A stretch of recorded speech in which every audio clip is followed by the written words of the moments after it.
ఆత్మబంధువులందరికీ అస్సలాము అలైకుం రహమతుల్లాహి వబర్కాతుహు.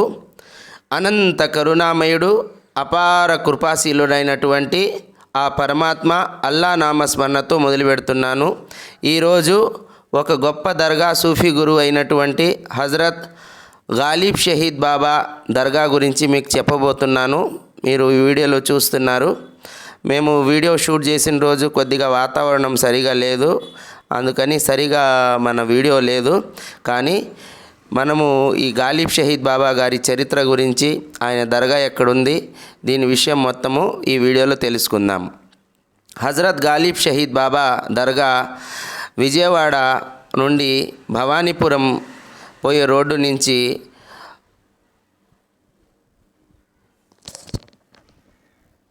భవానీపురం నుండి ఇబ్రహీంపట్నం వెళ్ళే రోడ్డు సర్కిల్ నుంచి మనము నిమ్రా గ్రూప్ ఆఫ్ కాలేజ్ దగ్గర నుంచి ఆ కొండపైన కొండపల్లి అనే గ్రామము, ఆ గ్రామము కొండపైకి వెళ్ళాలండి.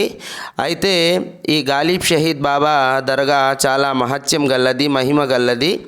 ఇక్కడికి చాలామంది జనము వస్తారు. కానీ ఈ రోడ్డు కొద్దిగా ఘాట్ సెక్షను, కొండపైకి వెళ్ళాలండి. పూర్తిగా పైన వెళ్తే అక్కడ ఉంది దర్గా. హజరత్ గాలిబ్ షహీద్ బాబా గారు ఆ రోజులలో అక్కడ కోట ఒకటి ఉంది. ఆ కోట ఆ ప్రదేశంలో మన ఈ గాలిబ్ షహీద్ బాబా అక్కడ ఉండసాగారు. అప్పుడు ఆ కోట యొక్క రాజు ఎవరైతే ఉన్నాడో ఆ రాజుకి మన బాబా గారికి చిన్న స్వల్ప తగాదా అనేది వస్తుంది. ఆ తగాదాలో ఆ రాజు ఈ బాబా మీద యుద్ధం ప్రకటిస్తాడు. ఆ యుద్ధం ప్రకటించినప్పుడు ఈ బాబా కూడా ఆయన యుద్ధంలో పాల్గొని అమరవీరుడు అవుతాడు. అట్లా యుద్ధం జరిగే సమయంలో ఆ రాజు ఎవరైతే ఆ కోటకు ఉన్నాడో ఆ రాజు ఖడ్గము మన బాబా గారి తలకి తగిలినప్పుడు ఆయన తల కింద పడిపోతుంది. కానీ బాబా గారు గుర్రం మీద కూర్చొని ఆయన సుమారు కింద నుంచి ఆ పైకి కొండ మీద ఎక్కటానికి సుమారు 6 కిలోమీటర్ల నుంచి 7 కిలోమీటర్ల దూరం ఉంది.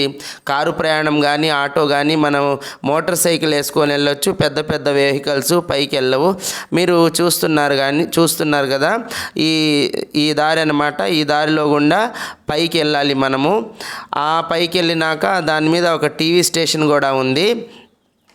ఇప్పుడు ఆ ప్లేస్ అంతా ఒక ఏపీ గవర్నమెంట్ పర్యాటన స్థలంగా తయారు చేసి చాలామంది పర్యాటకులు అక్కడికి వస్తూ ఉంటారు.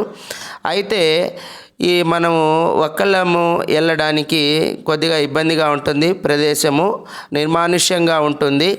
అయితే చాలా ప్రశాంతంగా వాతావరణము బాగా ఉంటుంది. మీకు ఈ సీనరీ మొత్తం చూపించడానికి మేము కార్ ఆఫ్ చేస్తున్నాం. ఇక్కడ కార్ ఆఫ్ చేసి మీకు ఈ సీనరీ చూపించడానికి ఇక్కడ మొత్తము చుట్టుపక్కల ఉన్న ప్రకృతి మొత్తం చూపిస్తున్నాము, చూడండి.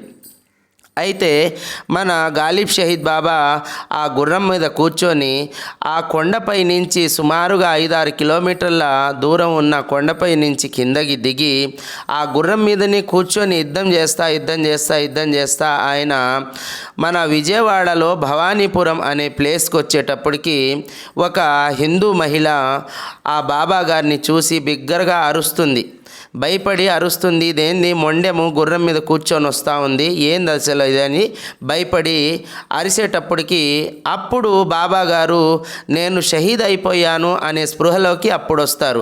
అప్పుడు దాకా ఆయన యొక్క ఆత్మజ్ఞానంతో, దివ్య దృష్టితో ఆయన యుద్ధంలో పాల్గొని ఆ గుర్రం మీద నుంచి చాలా సేఫ్గా ఆ కొండపై నుంచి దిగి భవానీపురం సెంటర్ దాకా వచ్చి ఎప్పుడైతే ఆ మహిళ బిగ్గరగా అరుస్తుందో, పెద్దగా అరిచినప్పుడు ఆ అరుపు విని అప్పుడు సృహలోకి వస్తాడు. అప్పుడు ఆయన ప్రాణం త్యాగం చేసి ఆ గుర్రం మీద నుంచి కింద పడిపోతాడనమాట. ఇదండి, మనము కార్ ఆపి ఇప్పుడు మొత్తము సీనరీ చూపిద్దామని ప్రకృతి అంతా చూపిస్తున్నాము. ఇది మనం కొండపైకి వెళ్ళే మధ్యలో ప్రాంతము, మొత్తం ప్రకృతి. ఎవ్వరు కూడా ఎక్కువ జనం ఉండరు. కాబట్టి మనం ఎవరైనా వెళ్ళాలనుకుంటే నలుగురు కలిసి వెళ్ళటం మంచిది, ఒకళ్ళు వెళ్ళకూడదు అక్కడికి. ఆ పైన కూడా ఎక్కువ జనం ఉండరు. అయితే చాలా ప్రశాంతంగా ఇది మనము ఈ కారులో వచ్చాము. ఈ కారులో నుంచి మనం పైకి వెళ్తూ ఉన్నాం. ఇప్పుడు మన జర్నీ మళ్ళీ స్టార్ట్ అయింది. కథ ఏంటంటే, అప్పుడు ఆ భవానీపురం సెంటర్లో బాబా గారు పడిపోతారు. పడిపోతే అక్కడ కొంతమంది ముస్లిమ్స్ ఏం చేశారంటే, ఆ బాబా గారి మొండ్యాన్ని భవానీపురం దగ్గర ఒక దర్గాలాగా, ఆ కొండ మీద పడిపోయిన ఆ తలని కొండ మీద ఒక దర్గాలాగా 2 దర్గాలు ఉన్నాయి గాలిబ్ షహీద్ బాబాకి. కొండపల్లి కొండపైన ఆయన తల ఉంది. ఆ తర్వాత ముబారక్ అయినటువంటి మొండెము ఆయన భవానీపురం సెంటర్లో ఒక దర్గా ఉంది.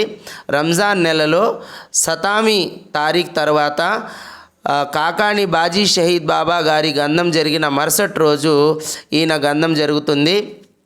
చాలా ఇక్కడ మహిమలు కలిగిన దర్గా ఇది. చాలామంది వస్తారు, ప్రతి ఒక్కళ్ళ కోరికలు తీరుతాయి. చాలా ప్రశాంతమైన వాతావరణము.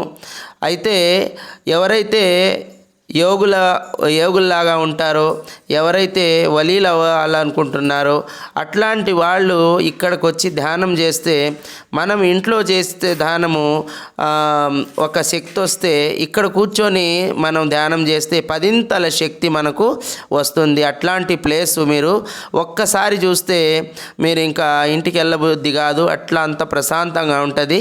చివరికి మనము దర్గా దగ్గరికి వచ్చేసాము. ఇప్పుడు దర్గా వైపు తిరిగింది బండి.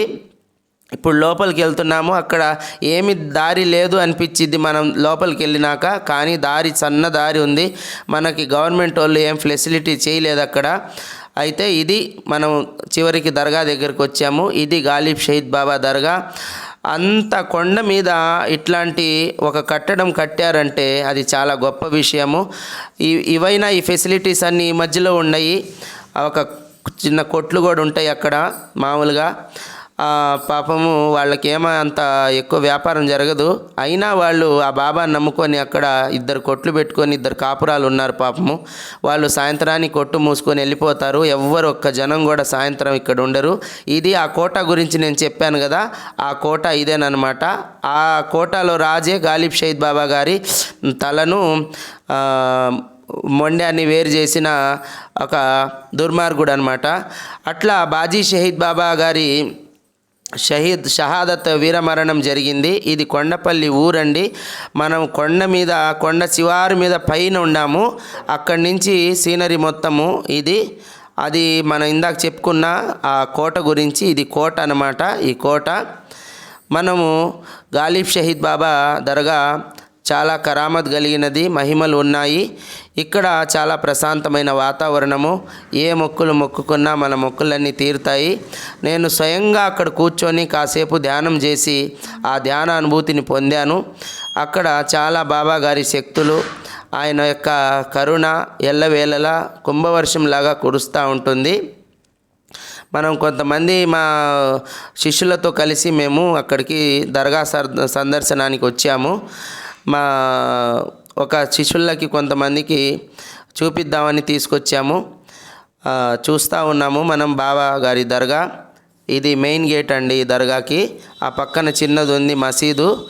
ఆ చిన్న మసీదు, ఆ దర్గా. రాత్రి పూట ఇక్కడ ఎవ్వరు ఉండరండి. కానీ మన ముజావర్తో మాట్లాడినప్పుడు ఆయన ఏం చెప్పారంటే, అమావాస్య రోజు కొంతమంది ఒక 10 మంది అలాగొచ్చి ఇక్కడ రాత్రిపూట ఉండి వెళ్తూ ఉంటారు అని చెప్పారు. ఇది లోపల దర్గా అండి. అందరూ సలాం చెప్పండి. అస్సలాము అలైకుం హజరత్ గాలిబ్ షహీద్ బాబా సర్కార్. ఇది లోపల దర్గా అండి. ఆయన తల ఈ దర్గా లోపల ఉంది. ఆయన మొండెము భవానీపురం దర్గాలో ఉంది. 2 ఉరుసులు ఒకే రోజు జరుగుతాయి. చుట్టుపక్కల ప్రకృతి మొత్తము మన ఆంధ్రాలో ఉంది. మనకు చాలామంది దర్గాలకు వెళ్ళే వాళ్ళు ఉన్నాము, కానీ ఈ దర్గా గురించి మనకు చాలామందికి తెలియదండి. ఎందుకంటే అది చాలా కొండమైన ఎత్తు ప్రాంతంలో ఉంది కాబట్టి అక్కడికి వెళ్ళటం కష్టము. అయితే రేడియో స్టేషన్ కోసము ఆ దారి వేశారండి గవర్నమెంట్ వాళ్ళు, దర్గా కోసం కాదు. రేడియో స్టేషన్ కోసం వేశారు. అట్లాగా మనం దర్గా కూడా అది ఆ దారి అనేది పనికొస్తుంది. ఇది లోపల విజను. ఆ రోజు దర్గాకి మేము సందర్శించి దువా చేసుకున్నాం అందరము. చాలా బాగా అనిపించింది, పాజిటివ్ వైబ్రేషన్స్ వచ్చాయి. స్వయంగా మేము కూడా దర్గాలో మహిమ బాబా గారిది వైబ్రేషన్స్ అనేది, పాజిటివ్ వైబ్రేషన్స్ అనేది చూసామండి. ఈ దర్గా చాలా చూడవలసిన దర్గా. మనము ఒక్కసారైనా వెళ్ళి మనము సందర్శించాల్సిన దర్గా కాబట్టి ప్రతి ఒక్కళ్ళు ఈ దర్గాకి ఒక్కసారి విజిట్ చేసి ఈ దర్గాలో దువా చేసుకొని ఉదయం వెళ్ళి సాయంత్రం దాకా అక్కడ గడిపి వస్తే ఆ ప్రకృతిలోని వైబ్రేషన్స్, ఆ ప్రకృతిలో ఉన్నటువంటి ఎనర్జీస్ అన్నీ మన బాడీలోకి, హృదయంలోకి, అన్నీ మన ఆరాలోకి వెళ్ళి మన ఆరోగ్యము దానంతట అయ్యే బాగైపోయే అవకాశాలు ఉన్నాయి. కాబట్టి ఈ అవకాశాన్ని ప్రతి ఒక్కరూ వినియోగించుకోండి. ఈ వీడియో చూసినందుకు అందరికీ ధన్యవాదాలు. మన ఈ వీడియో నచ్చినట్లయితే మీకు తప్పకుండా మన ఛానల్ని సబ్స్క్రైబ్ చేయండి. ఈ వీడియోని అందరికీ షేర్ చేయండి. మన వీడియోకి ఎక్కువ లైక్లు ఇవ్వండి. ఎందుకంటే యూట్యూబ్ ఎక్కువ లైక్లు ఎవరైతే ఇస్తారో వాళ్ళ వీడియోని అందరికీ చూపిస్తుంది. తప్పకుండా ప్రతి ఒక్కళ్ళు సందర్శించాల్సిన దర్గా కాబట్టి. జజాకల్లాహు ఖైర్. అస్సలాము అలైకుం వరహమతుల్లాహి.